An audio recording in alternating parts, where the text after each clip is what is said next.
Halos kalahating taon pa lang, ayun, niregalohan na po kami ng baby. Yan.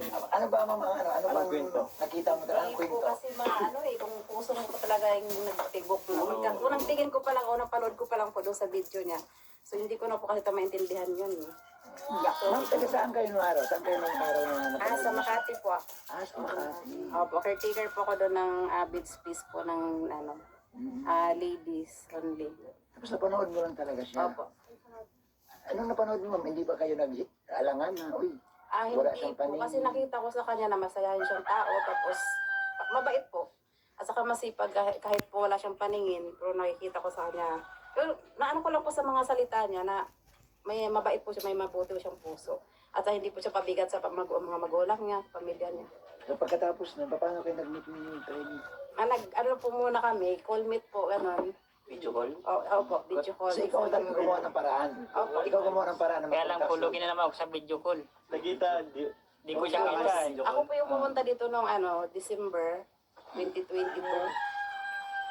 Grabe na. sinadya niyo po talaga po. Ang galing po Makati. Papa Jones, grabe ang kwento ng buhay niyo. Grabe Ang nga kwento po ng eh. pag-ibig niyo. Galing. Dahil Kasi si ma'am, alam mo ganito ha, real talk natin, si ma'am pwede siya makahanap pa ng ibang lalaki na Oo. may paningin eh. Pero yun nga ang pinagtataka ko, bakit pinili niya talaga si Freddy na, Oo. kumbaga, unang-unang tingin sa'yo, sabihin, oh, bakit ka na pinili mo? Pero hindi siya nagpadala doon sa mga, Ano ko lang po Kuya Bobby yung kumpleto kung naman po, manluloko, papayakin ka lang. yun Papa Jones ang sinasabi. Yun, Papa Dan. Si Papa Dan o si Juma. Hindi ko ramdamin Sabi ni, sa isang ano, kumpleto siya. Isa sabi kanya po ni pala po nararamdaman niya. Papa Dan, yan Papa Jum, sabi din ni Juma, yan Papa Dan. Alam mo yung si Dan, di ba? Na nakapunta na si Dan. Narinig mo yung Kalingap Dan, Jomar, tularan si... Tularan si Freddy. Sana ako. Mas Freddy, anong naramdaman mo nung time na yun na mayroon ng isang babae na nakausap mo lagi? Siyempre po, masaya. Siyempre, di ko rin nakalain na mangyayari, ang mga pangyayari.